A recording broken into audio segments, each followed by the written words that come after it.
자, 출구 얘기를 했는데요. 그 민주당 조국 사태에서 비상구를 찾고 있어요. 비상구를 찾고 있는데 빠져나갈 생각 안 하고 옥새 투쟁을 하려고 하는 사람들이 있습니다. 일본이 예전에 태평양 전쟁, 제2차 세계대전 할 때도 전쟁 끝난 줄 모르고 막 섬에 갇혀 있다가 막 천황폐하 만세 부르고 이런 애들 있었잖아요. 어느 전쟁이나 소식 넣는 애들이 있는 건데 이런 애들이 왜 우리 게시판에 들어오는 거야. 참. 그리고 우리 게시판에 들어왔으면 소식을 듣고 아 씨발 좆됐구나라고 생각을 해야 될 거 아니야. 왜 끝까지 헛소리를 해 이것들아. 네. 몇 명에 대해서 좀 답을 해줘야 될 것 같아요. 크롬 예 1, 2 앞에 크롬 떼지. 이 꼴에 신해철 씨 팬이라고 크롬이라고 써놓은 것 같은데 크롬 예 1, 2라는 얘가 이 댓글은 제가 그 새누리당 전 대표 이정현 목소리로 읽어야 될 것 같습니다. 근데 수민이 상아 하드 빼서 복사해 놓은 것도 죄가 되느랑? 박지훈이는 떡차리 조작할 수 있어서 그렇게 해놓은 거라는데 안 그냥?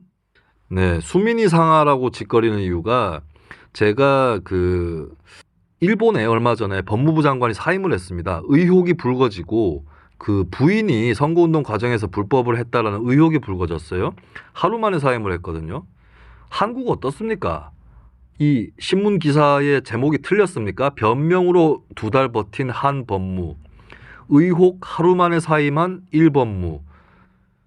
이거 대비되잖아. 그리고 일본이 그렇게 싫으면 일본보다 잘해야 될 거 아닙니까? 에? 이게 내가 일본을 찬양한 거냐?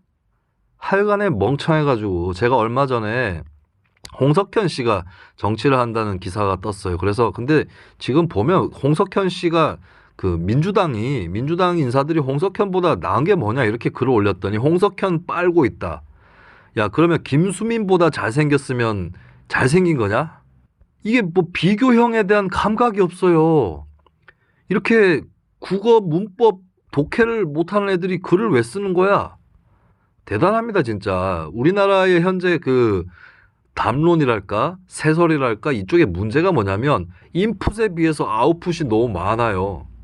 내용이 없지, 그러니까. 내용뿐만 아니라 논리 골격이 안 맞습니다.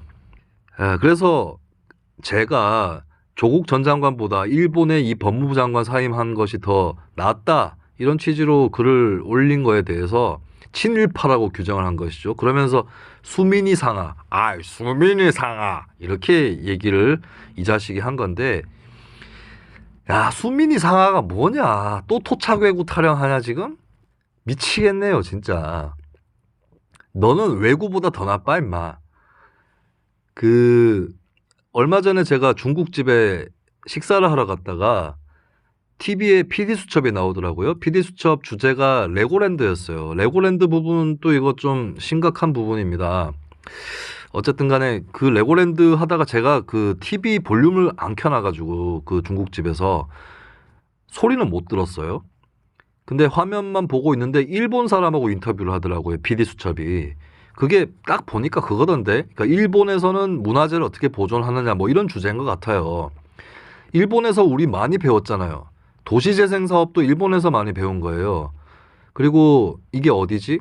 제가 일본어를 잘 못하다 보니까 인명, 지명 일본어로 돼 있는 거 잘 못 외우는 경향이 있어요. 어떤 섬에 왜 고양이들 막 떼거지로 사는 섬 있잖아요. 그런 것들을 막 소개하고 그러잖아요. 그럼 그 사람들 그 소개하고 자문하고 이런 사람들 친일파입니까? 하여간에 이 대가리가 이분법으로 쫙 쪼개져 있는 사람들은 이 천집장 처가에서 하는 탁간의 호두를 드셔야 되는데 탁간의 호두가 이게 완판이 되었을 것 같아요. 안타깝네. 야간에 이 크롬 예라고 하는 사람이 주장하는 게 하드디스크를 이제 조국 전 장관 얘기로 넘어갑니다. 하드디스크를 빼서 복사해 놓은 것도 죄가 되드랑 박지훈이는 떡차리 조작할 수 있어서 해놓은 거라던데 안 그냥. 이 박지훈 변호사 얘기하는 거예요? 박지훈 변호사 이렇게 주장해요? 설마 바보가 아닌 이상 이런 주장을 할 수가 있나. 그 고려대학교 어디 교수인지 뭐 그 사람이 그 한 언제더라 이제 생각도 안 나네. 9월 초였나 헛소리 한 적이 있었죠. 하드디스크 증거 보존한 거라고 이 유시민 또 그따위 얘기하고 있고 말이 되는 소리를 하세요. 자, 검찰에서 압수수색할 때는 하드디스크 원본을 들고 가지 않습니다. 그 내용만 떠서 가요. 이미징이라고 하죠, 이걸. 그리고 증거를 보존하고 싶으면 그 보존하고 싶은 피의자 쪽에서도 이미징 뜰 수 있습니다. 검찰이 원본을 갖고 가지 않는다니까요. 갖고 가려고 하면 막으면 돼. 그리고 정경심 교수 변호인이 몇 명인데 변호인 입회하에 압수수색 하면 되는 거거든요. 원본 디스크 갖고 가지 마시오.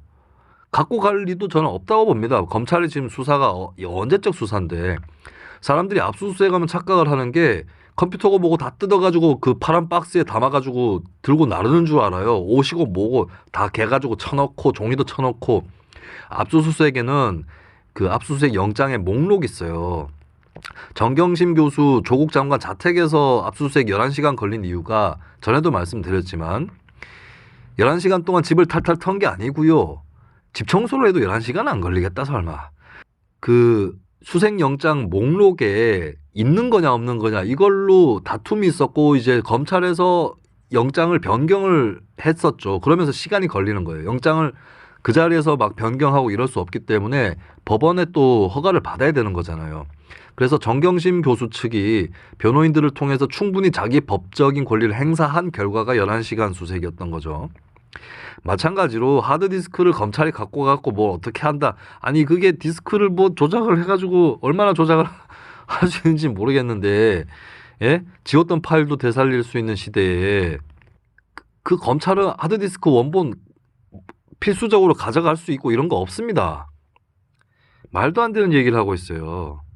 그래 놓고는 또 그 김경록 PB라는 사람 불러서 유시민 씨가 괴롭혔죠. 자, 김경록 PB 제 유시민 씨, 김경록 PB 연락이 안 될 것 같은데요. 김경록 PB가 하드디스크 반출해서 은닉하고 하는 것을 주도했다라고 정경심 씨 쪽에서 주장을 하면 김경록 PB가 어지간히 좋아하겠습니다. 아이고. 그리고 이제 입진보2님께서 이 크롬 예 1, 2의 헛소리에 대해서 지적을 하셨는데요. 자, 정경심 씨 변호사 측에서도 증거인멸을 안 했다라고 얘기하지 않고 자기 이익을 위해서 증거인멸을 한 것은 무죄가 나온 판례가 있다라는 걸 들고 나왔다는 거예요. 그러니까 이것도 증거인멸이 아니다라고 우길 수 없다라는 거지, 변호인들이 봐도. 그래서 입진보2님이 얘기를 하시는 게 이 유시민 알릴레오라든지 이런 걸 보시는 분들은 그리고 알릴레오는 일반인에 비해서 1개월 이상의 정보 지체를 겪고 계십니다. 어떤 거는 1개월일 수 있어도 제가 봤을 때는 2, 3개월인 것도 있어요.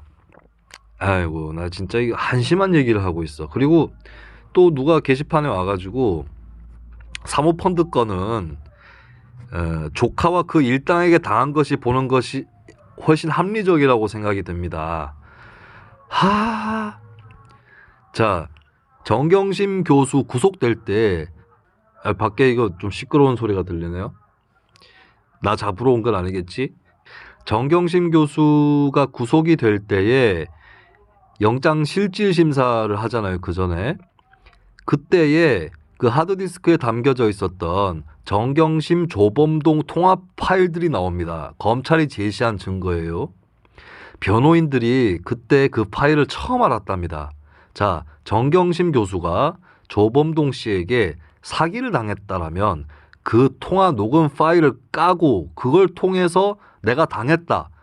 뭐 법적인 사기까지는 아닐지라도 기만을 당했다거나 나도 몰랐다거나 이 증거로 쓸 수 있는데 그 통화 녹음 파일을 정경심 씨는 조범동 씨하고 그 파일을 녹음했던 그 파일을 변호인들도 모르게 했다는 거예요. 실제로 그래서 지금 그 정경심 변호인단의 주축이 바뀌었습니다. 변호인들도 깝깝할 거야. 얼마나 당황했을까요? 영장 실질 심사를 하는데 정경심이 조범동한테 사기를 당한 거면 고소를 하던가 그것도 아니고 정경심이 주장하는 것도 이거예요. 뭐 사기를 당했다도 아니고 그냥 조범동이 저지른 죄고 나는 모른다. 왜 나한테 그걸 씌우냐. 이 얘기를 하고 있어요. 그러니까 조범동 측에서 발끈했습니다. 그래서 지금 정경심 씨는 조범동과의 그 주장 다툼도 있을 것이고 김경록 PB와의 주장 다툼도 있게 생겼어요. 뭘 그런 식으로 한대 일을. 그 통화 녹음 파일 왜 활용 안 하는가 이거 생각해 보세요. 지금 굉장히 분위기 파악이 안 되시는 분들이 있는 것 같은데 정경심 씨 구속 이후에 정신을 차려야죠. 이거 시끄럽네 막 개도 울고. 네, 저희 그 호그와트 학교에 개님이라고 교장 선생님 계셨잖아요. 또 다른 개님이 교장 선생님으로 부임하셨습니다. 어텐션 바우 하이 티처 뭐 이렇게 하나요? 네. 이거 밖에 뭐 이렇게 시끄러워. 네. 요새는 안 들어오는데 게시판에 들어와갖고 저 옥탑방 산다고 비웃는 사람 있잖아요. 네, 제가 지금 옥탑방에서 녹음을 하고 있습니다. 혹시 예전에 이제 글쎄 지금 방송 들으시는 분들 중에 김용민 씨 방송 애청자 분들이 아직까지 이 방송에 남아서 듣고 계신지 모르겠는데 예전에 제가 김용민 브리핑 전화로 출연을 할 때에 그게 작년 연말 정도였던 것 같은데 그때 제가 뭐 얘기하다가 김성태 의원 얘기하는데 밖에서 개소리가 들려가지고 제가 창문 드르륵 닫는 이것까지 다 방송에 녹음됐던 적이 있습니다. 그때 있었던 그 옥탑방에 그대로 있고요. 근데 계약 기간이 내년 3월까지라서 그 이후로 있을진 잘 모르겠어요.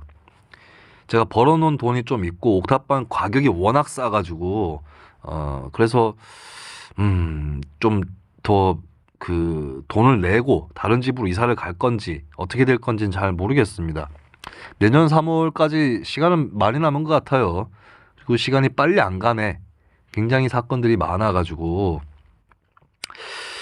그 지금 현재 흐름이 민주당은 버로우를 탔잖아요.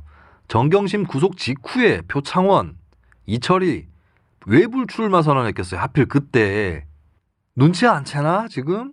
그리고 지금 그 이해찬 민주당 대표가 의원들 만나고 다니는데 의원들이 죽겠다고 얘기를 하고 있고 특히 대구 경북 의원들 김부겸 뻔하죠. 뭐 대구 경북 의원들은 김부겸, 홍일아, 김현권 아니에요. 이 세 분이 얼마 전에 이해찬 대표하고 식사를 했답니다.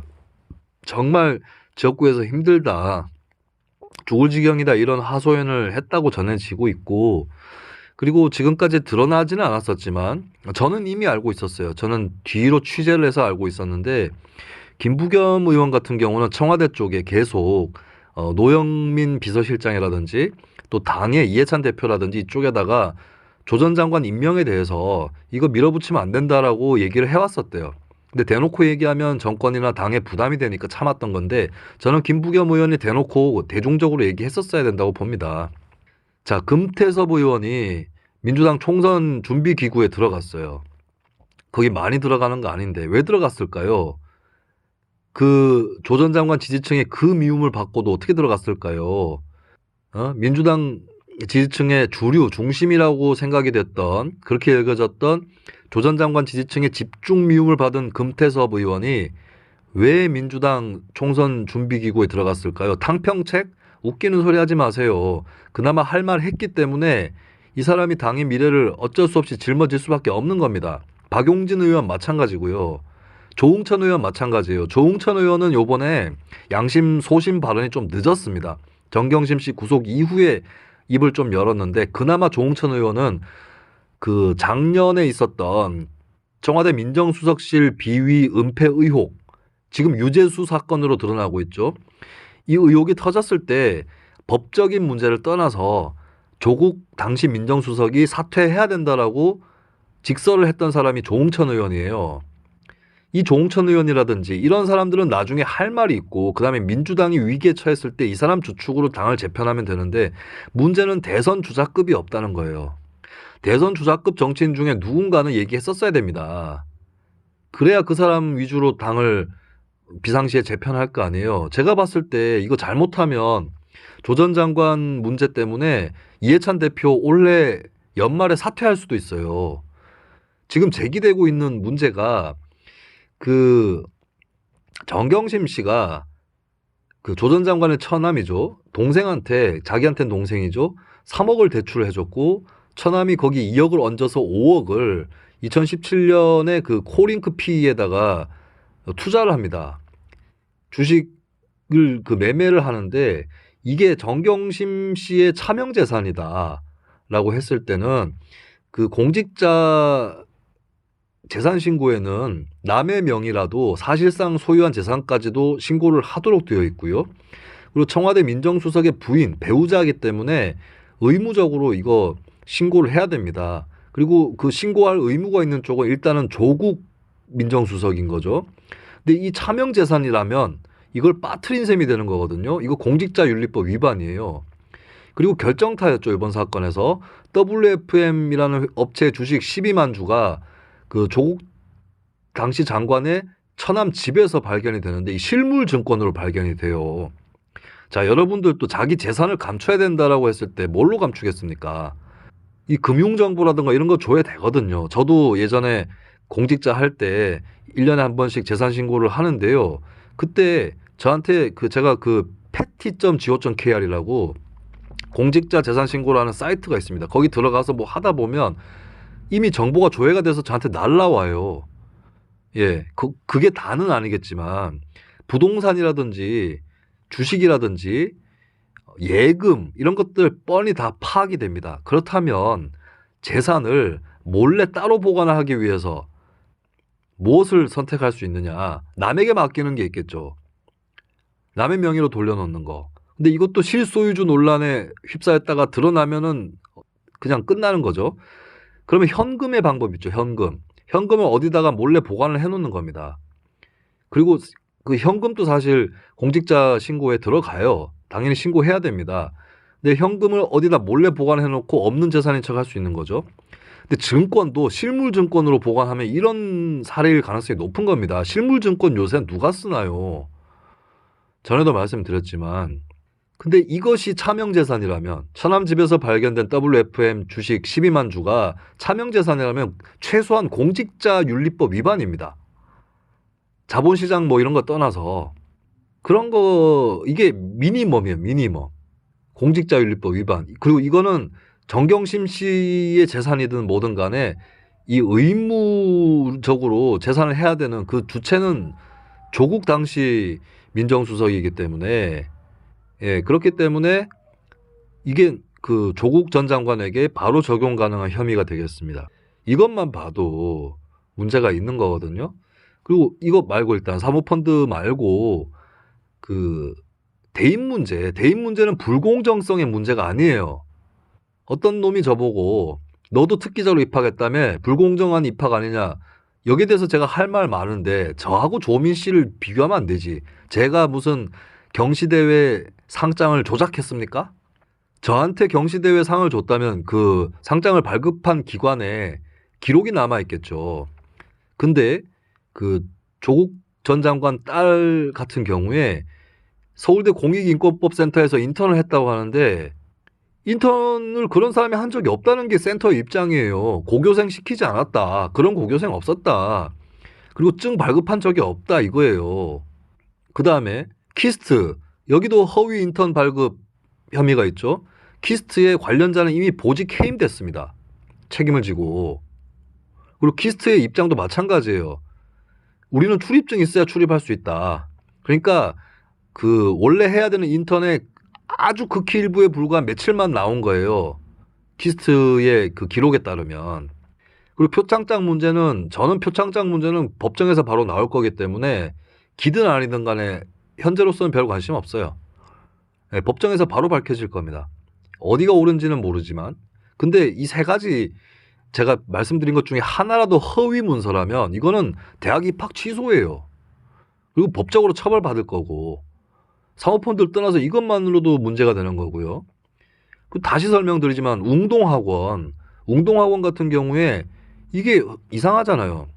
일단은 자기 집안 업체에다가 공사를 맡기는 것 자체가 이해충돌 위반입니다. 이해충돌 방지의 원칙 위반이에요. 그걸 왜 맡기냐고.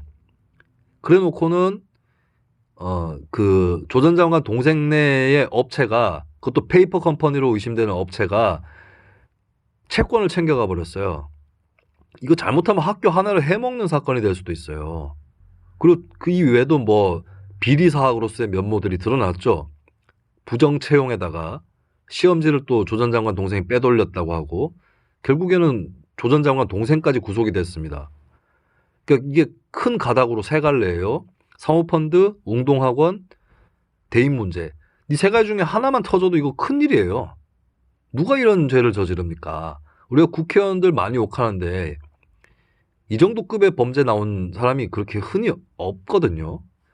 그리고 사모펀드로 다시 돌아가면 상상인저축은행이라는 주체가 등장합니다. 최근에 많은 관심을 모으고 있는데 저는 이 상상인에 대해서 한 2달 전에 알고 있었어요. 이 뭐가 이상하다고. 예. 그리고 김경률 회계사도 쩐주를 주목해야 된다 이런 메시지를 내보냈잖아요. 그게 상상인입니다. 상상인의 이 대출 행태라든가 이게 옛날부터 이상했어요. 근데 최근에 뭐 PD수첩이라든가 이쪽 보도를 통해서 검찰하고 상상인의 유착 이 얘기가 나오고 있는데요. 저는 그 이상이라고 봅니다. 검찰과 상상인의 문제가 아니랄 것이다. 좀 웃겨요. 상상인저축은행이 2019년 6월에 코링크 P에다가 20억 원을 대출해 주고 회수를 합니다. 그리고 또 2019년 8월에는 20억 대출을 또 해줘요. 근데 WFM 주식을 담보로 WFM 또 끼어 들어갑니다. 그리고 상상인저축은행이 에돈 파트너스에 대출을 해주는데 이 담보를 잡잖아요. 담보를 에돈 파트너스라는 이쪽이 아니라 또 WFM 담보가 나와요. 그게 갤러리아 포레입니다. 그리고 WFM은 전환사채를 발행해가지고 에돈 파트너스가 매입한 적이 있어요. 이 무슨 관계일까? 그리고 이 상상인 여기서는 이 에돈 파트너스 관련 흐름은 상상인 저축은행이 아니라 상상인 플러스 저축은행이에요. 그러니까 상상인 저축은행과 상상인 플러스가 상상인 그룹이에요. 근데 이 상상인 그룹이 묘하게 WFM에 투자한 다음에 골든 브릿지 증권을 그쪽에 대주주 자격을 얻습니다. 그리고 이 과정에서 금융당국으로부터 뭔가 좀 이 특혜를 받은 게 아니냐 그런 생각이 좀 들어요. 이런 문제들을 봤을 때 이게 단순히 검찰과 금융자본 간의 유착 정도의 수준을 넘어서서 권력이 끼어든 비리일 가능성이 점차 크게 보입니다. 게다가 이제 조 전 장관과 정 교수에 대해서 뇌물죄 적용 얘기까지 나오고 있어요. 정 교수가 WFM 주식을 시가보다 30% 이상 싸게 구입을 해서 금전적 이득을 취한 부분이 뇌물이 아니냐. 또 WFM 전 대표였던 우아무개 씨가 코링크의 110만 주의 주식을 증여를 했거든요. 이게 다 조국 전 장관 민정수석 재직 시절에 있었던 일인데 글쎄요. 이 뇌물죄 적용은 조금 더 까다로울 거라고 봐요. 사모펀드의 그 자본시장법 위반이라든지 여기에 비해서는 뇌물죄는 좀 까다로울 것이다. 그리고 저는 이 공직자윤리법 부분은 굉장히 가능성 높다. 위법일 가능성이. 지금 이런 상태인데 무슨 조범동한테 사기를 당했던 언제적 얘기를 하고 있는 거예요. 아, 나 깝깝하네. 사기 좋아하십니까? 아니 미워합니까? 네, 정말 깝깝한 그런 상황인데 지금 민주당은 비상구를 찾고 있다. 어리석은 자들이여 옥쇄투쟁하지 말지어다. 그렇게 헛되게 살지 마세요. 박사모 태극기 부대는 이 서초동 집회 이런 데 나가는 사람들에 비해서 나이가 많거든요. 맞잖아요.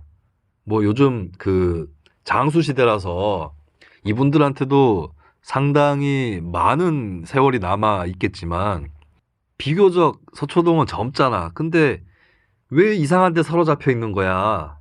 그래 놓고 저한테 뻘소리를 또 쏟아내는데 진짜 이분법에 사로잡혀 있다는 측면에서 이 인간들은 저는 그 박정희 김일성 시대의 후예라고 봅니다. 박정희 욕하면 김일성 편이에요? 김일성 욕하면 박정희 편입니까? 빈라덴 욕하면 부시 편이에요? 부시 욕하면은 후세인 편입니까? 이런 말도 안 되는 이분법 갖고 있는 인간들이 이제 저희 게시판에만 몰려와가지고 까불고 있는데, 아볼릭이라는 사람이, 이거는 누구 성대모사를 읽어줄까? 이완영으로 하겠습니다. 아마도 내 댓글을 보면 알겠지만 김수민을 응원했었다. 이동현과 다른 목소리를 내는 것도 나쁘지는 않다고 생각했으니까. 그런데 몰매를 맞다 보니 삐뚤어지기로 작정한 건가? 댓글을 읽다 보면 김문수가 어떻게 변했는지 실시간으로 시뮬레이션을 보는 것 같다. 아이 아볼릭 김문수 좋아합니까? 아니 미워합니까? 이건 뭐 할 말 없으면 김문수 변희재 얘기하네. 너희야말로 제2의 태극기 부대야. 개혁성은 간대 없고 이분법만 나부껴서. 아이고, 제가 길을 가다가도 조 전 장관이나 정경심 씨 욕하는 20대, 30대 젊은이들 얘기 많이 듣습니다. 제 나이 또래 사람들이 좀 조 전 장관에 우호적이더만요. 술집이나 이런 데 보면. 근데 그쪽 빼고는 제가 봤을 때 한 35세에서 45세? 요 사이 연령대 빼고는 내가 조 전 장관 좋게 얘기하는 사람들 들어본 적이 없어. 진보, 중도, 보수 이게 중요한 게 아니고, 그리고 제 사적으로 친한 사람들은 진보 아니면 중도 정도예요. 많이 보수는 없어. 근데 다 얘기를 해요. 저한테도 제 사적인 그 친구들 중에 최근에 제 방송 이런 거 안 들은 친구들이 조심스럽게 물어봅니다. 조 전 장관 이슈에 대해서. 근데 제가 얘기를 해주면 아 그렇지 하고 안도하는 표정이에요. 그러니까 자기 생각이 맞지. 조 전 장관 찬반 조사에서 찬성이 이긴 적 몇 번이나 있습니까? 임명 직후에 리얼미터에서 500명 샘플로 조사한 거에서 살짝 이겼어요. 임명 직후에는 대통령이 임명을 했기 때문에 좀 존중하는 그런 기류가 있어요. 근데 잘 살펴보란 말이죠. 저 이런 얘기도 들었어요. 길 가다가 20대 후반 정도로 돼 보이는 여성들이 막 얘기하고 있는데 정경심 구속 안 되는 거 내 그 꼴 봤으면 이민 가고 싶었을 거다. 물론 구속될 거라고 거의 확신을 했지만 그런 얘기하고 있더라고요. 그 사람들이 자유한국당 지지자입니까? 말도 안 되는 얘기하고 있어요. 조 전 장관 사퇴 직전에 찬반이 찬성 40% 반대 55%쯤 나타났어요. 55%가 다 자유한국당 지지율이냐 이 새끼들아. 나 진짜 자유한국당 지지율 왜 이렇게 높게 해주고 싶은데. 그리고 집회도 광화문 집회가 서초동 집회보다 더 많이 왔더만 10만 대 30만 정도더만. 데이터 분석해 보니까 시발 둘 다 나는 역같이 생각하지만요. 쪽수 대결로 해도 밀리잖아. 그리고 조 전 장관 사퇴하고 나서 여론조사 실시했더니 잘못된 일이다. 이렇게 얘기한 사람은 30%가 안 돼요. 25하고 30% 사이고 60%에서 65% 사이에서의 응답자가 잘 됐다고 얘기했어요.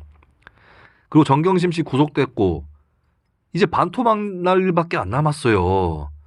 그러니까 표창원 이철희 의원이 정계 은퇴 선언하고 금태섭이 총선 그 준비 기구에 들어간다니까. 민주당 지금 비상구를 찾고 있는데 같이 따라서 나가십시오. 허리춤 붙잡고.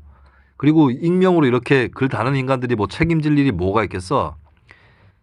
내가 그냥 좀 잘못 생각했나 보다 하고 살아가면 되지. 문제는 자기 이름 걸고 활동하면서 이상한 짓 했던 사람들이에요. 유시민 씨가 뭐 계속 뭐 윤석열이 이걸 내사를 했다 이런 주장을 하고 있어요. 자, 그럼 윤석열 내사설에 대해서 유시민 씨 물증은 없습니다. 그렇게 치면 나도 하나 얘기할게. 나도 유시민급으로 얘기할게요. 그러니까 유시민하고 나랑 같은 급이라는 게 아니라 유시민이 했던 얘기급으로 얘기할게요. 아마 내가 유시민보다 취재를 더 잘한 것 같은데 윤석열 총장은 조국 전 장관을 처음에 별로 수사를 강하게 하고 싶지 않았답니다. 미온적이었어요. 근데 두 가지 때문에. 첫 번째는 현장 검사라든지 부하 검사들이 이거 심각한 사안이다 라고 보고를 한 게 있고요. 두 번째는 입시 문제가 터지면서 이거 그냥 넘어갈 수 없게 돼버린 거예요. 예. 그러니까 윤석열 총장하고 조 전 장관하고 썩 맞는 사이는 아닌 걸로 알고 있어요. 이 얘기는 제가 2017년에 문재인 정부 초반에 들었는데 두 사람이 그렇게 궁합이 맞는 사이는 아닌 걸로 알고 있어요. 하지만 문 대통령이 두 사람 조합을 만드는 거에 대해서 윤석열 총장은 받아들였고 또 윤석열 총장이 문 대통령에 대해서 고마워하는 마음이 있는 건 확실합니다. 이것은 제 취재 결과예요. 믿기 싫으면 믿지 마. 근데 조 전 장관 수사에서는 처음에 미온적이었다라는 겁니다. 내사를 하고 뭐 이렇게 했던 것이 아니라 유시민 씨가 내사설에 대해서 물증 없이 계속 얘기를 하는데 저도 물증은 없어요, 이거. 그리고 저한테 이런 사실을 답변을 했던 사람에 대해서 공개를 못 하겠어요. 하지만 그 필드에 있는 사람들한테 물어보면 제 쪽 손을 들어주는 사람이 더 많을 거라고 저는 확신합니다. 왜냐하면 나는 더 취재 면적이 넓으니까 유시민 씨 한 얘기보다. 근데 그게 뭐 그렇게 중요한지 모르겠지만 유시민 씨는 지금까지 벌려놓은 거를 보면 잘 생각해 보세요. 예? 알릴레오나 뉴스공장에서 깔아놨던 그 판대로 흘러간 게 뭐가 있나. 자, 빠져나오십시오. 더 늦기 전에. 당신들의 인생은 깁니다.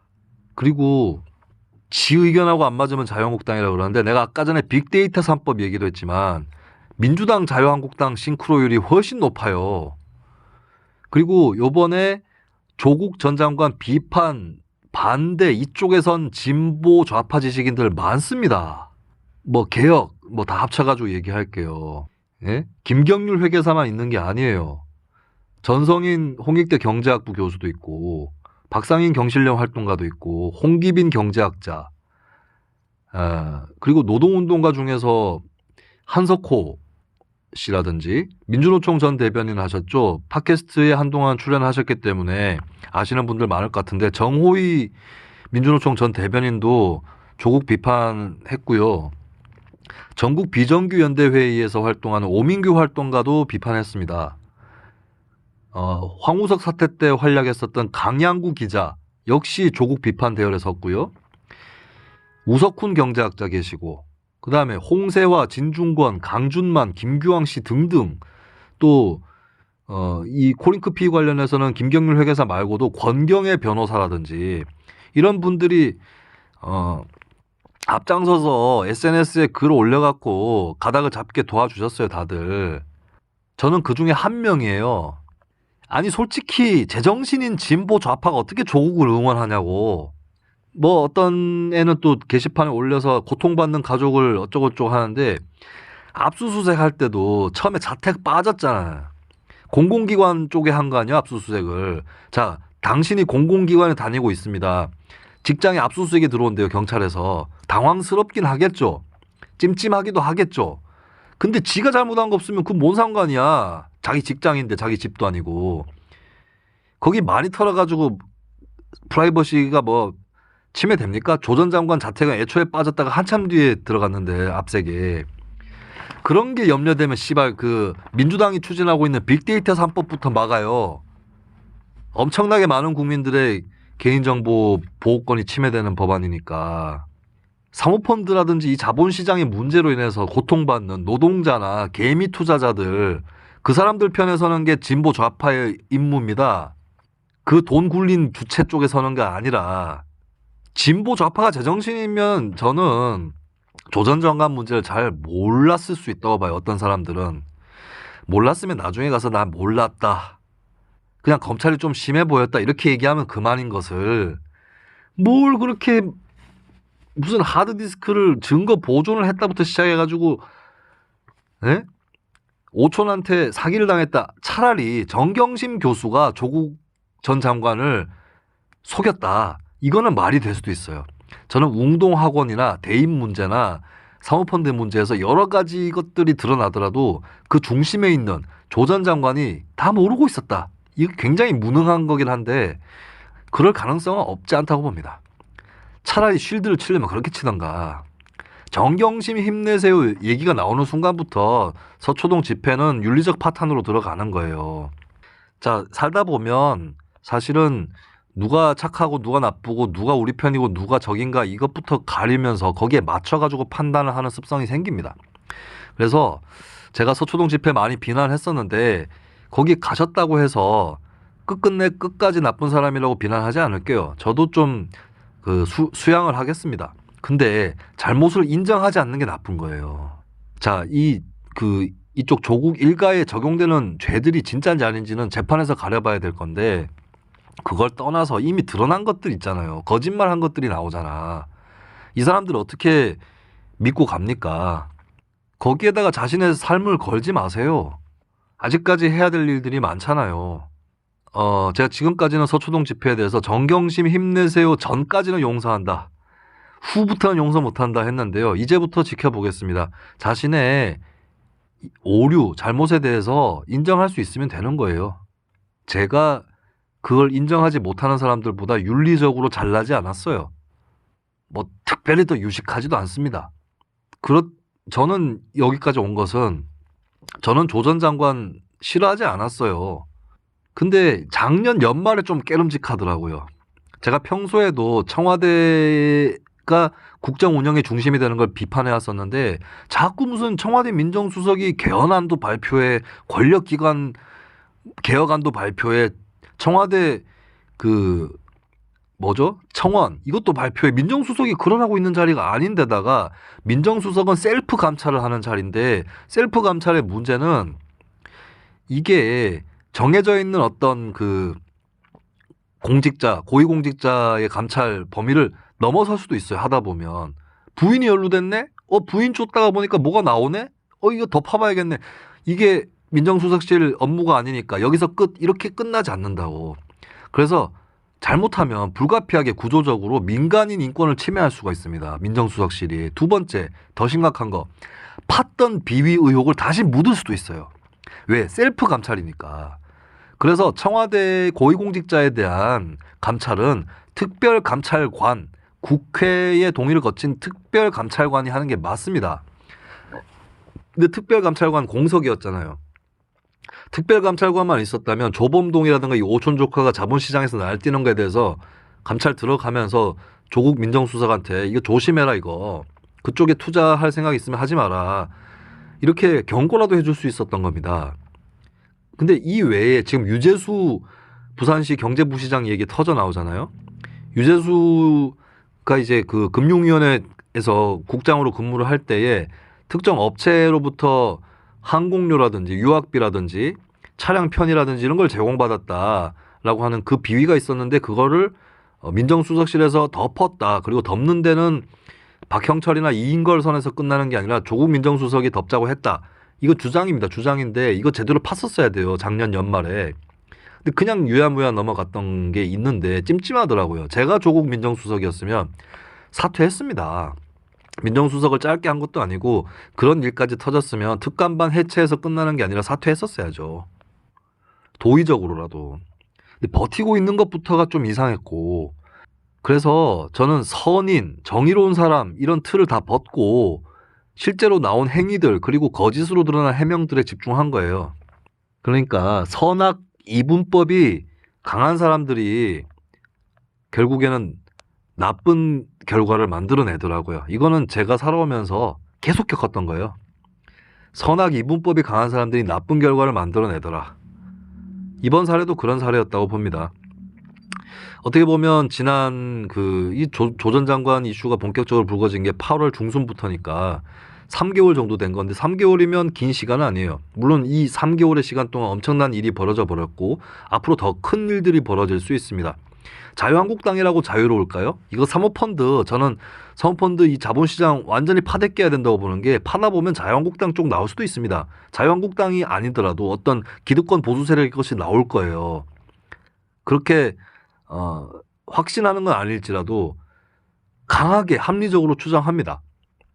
그리고 파보면 될 거 아니야. 근데 왜 검찰 수사를 방해하냐고. 검찰 수사를 왜 방해하냐고요. 그 수사 과정에 다 압수수색 할 때도 인권의 그 가이드라인이 있고 영장이 있고 영장 목록이 있는 거예요. 여러분들이 우려하는 것보다 덜해요. 아니 그런 사람들이 고유정 뭐 이런 사람들 신상 까고 할 때는 왜 그렇게 법정에서 유죄 판결 받기도 전에 신상 까고 하는 거에 대해서는 다 넘어갔던 사람들이 인권을 보편적이고 평등하게 적용이 돼야죠. 거기서부터 뾰록 난 거야. 서초동 집회는. 자, 실수할 수 있습니다. 잘못을 인정하는 게 더 대단한 거고요. 저는 조국 전 장관을 멋모르고 옹호하셨던 분들이 자기 잘못을 인정한다면 그분들은 저보다 훨씬 위대한 분들이라고 생각합니다. 저야 원래 이 입장이었으니까. 그리고 제가 삐딱하게 나가다가 이지랄이 됐다고 하는 놈들이 있는데 저 처음에는 조 전 장관이 정치적 이유에서 임명을 포기해야 된다고 주장을 했는데 이게 들여다볼수록 이상한 거예요. 제 솔직히 조 전 장관이 나쁜 사람이라는 것이 드러나는 게 저한테 뭐가 좋나요? 기분이 좋나요? 뭐가 좋나요? 이상한 거야 이게.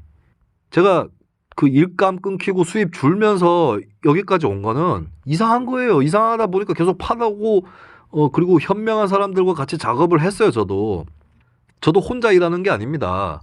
계속해서 뉴스 체크하고 여러 가지의 추정들을 던져보는데 방송에서 함부로 추정을 하면 안 되기 때문에 그 굉장히 느슨한 추정이라든가 음모론적 수준이라든가 이런 것들은 그 친한 사람들하고 서로 얘기하고 털고 검증하고 그렇게 가야 되는 거예요. 저도 그런 팀 작업을 해왔습니다. 우리 뉴스민 천집장도 그 중에 한 편이고 제가 한 갈래로만 한 게 아니라 주변에 이런 사람 저런 사람들 있잖아요. 저도 그렇게 계속 검증하면서 온 거예요. 여기까지. 근데 파면 팔수록 나쁜 겁니다. 이게 그냥 그것을 따라서 왔습니다. 근데 저는 이런 과정이 대단하다고 생각 안 하고요. 그리고 제 주변에 현자들이 좀 계시거든. 똑똑하고 사력 있고 이런 사람들이 계셔가지고 또 용기도 있어. 주변 사람들은 내가 잘 만난 거죠. 마찬가지로 잘 모르고 그냥 검찰 수사 방해하는 그 귀결을 낳아버렸던 분들도 집단과 팀과 군중의 문제예요. 근데 만약에 이분들이 이거 보니까 내가 잘못했네. 잘못 생각했구나. 이렇게 느끼신다면 그분은 반성 능력이 있으신 분이기 때문에 대단하신 거죠. 반성 능력이 있느냐 없느냐가 앞으로의 삶을 좌우하고 정치적인 성패를 좌우할 거라고 봐요. 박근혜 전 대통령 파면시킬 때 박근혜를 대선 때 뽑았지만 내가 잘못했다, 실수했다, 잘못 뽑았다라고 인정했던 합리적 보수 성향의 시민들이 탄핵 파면 대열에 가담했기 때문에 국민 80% 정도의 지지를 얻어서 국회 3분의 2 이상의 동의를 얻어서 헌법재판관 전원의 일치된 판결로 박근혜를 쫓아버린 거잖아요. 애초에 박근혜를 싫어했던 사람들만의 힘으로는 안 되는 거였습니다. 저는 그런 의미에서 박근혜를 지지했었음에도 불구하고 자기의 그 선택이 잘못됐다고 여겼던 분들을 존경합니다. 그걸 인정하신 분들을 존경해요. 그리고 실질적인 결과를 도출해 주셨기 때문에 많은 사람들이 챔피언이 될 수 있었죠. 앞으로도 마찬가지라고 봐요. 자신의 실수를 인정하는, 오류를 인정하는, 또 수습하고 책임지려고 하는 이 반성 능력이 중요한 겁니다. 애초에 어느 편에 서 있었느냐가 중요한 게 아니라 이분법주의자들에게는 그 반성 능력이 없고요. 그리고 이분법주의자들은 지가 아니면 뭐 토착외구 혹은 자유한국당이라고 하는데 니네가 남의 인생을 그렇게 모독하고 지어낼 자격이 없습니다. 그리고 그게 통할 거라고 생각하십니까? 경고합니다. 박사모처럼 늙어가기 싫으면 정신 차리세요. 자, 이 월요일 0시에는 정계 개편 아무래도 총선 이전에 일어날 수밖에 없고 지금 우리나라가 분절적 다당제 또는 온건 다당제가 아니라 분극적 다당제에 더 가깝습니다. 이 개념 좀 복잡하게 들리실 수 있는데 쉽게 얘기해서 다당제 중에서 독일 다당제 같은 경우는 각 당의 독자적인 지지 기반이 확고해서 협상이 잘 되고 그리고 또 당이 자기 갈 길을 가요. 근데 분극적 다당제라는 다당제에서는 어떤 당이 출렁이면 다른 당이 같이 출렁이고 막 이런 현상들이 벌어집니다. 그 민주당하고 자유한국당 사이에 이 지대가 특히 아주 불안정하게 돌아가고 있는데 이것이 어떻게 정돈될 것이며 또 이들이 제3지대라는 이름으로 그냥 끝나는 게 아니라 민주당하고 자유한국당이 어떻게 돌아가는지하고 다 이렇게 맞물려 있는 거거든요. 정당 체제, 그러니까 여러분들이 정당에 대해서 사고할 때 정당들을 낱개로 뜯어가지고 이 당은 어떻고 저 당은 어떻고 이렇게 사고하는 것보다 정당 체제 전체를 보고 이 역학구도가 어떻게 짜여져 있는지를 보는 것이 가장 정치판을 제대로 볼 수 있는 길입니다. 그래서 그러한 인식에 따라서 정계 개편 어떻게 흘러갈 것인지를 내다보는 그 시간을 월요일에 올라올 에피소드에서 만나실 수 있겠습니다. 자, 저는 지금까지 김수민 MC였고요. 오늘 하려다가 못한 말 있을지 모르겠는데 어쨌든 이렇게 긴 시간 떠들 수 있는 기회를 주셔서 모든 애청자분들께 감사의 말씀을 올립니다. 자, 다음 편을 기약하면서 인사드리겠습니다. 아수라 발발타.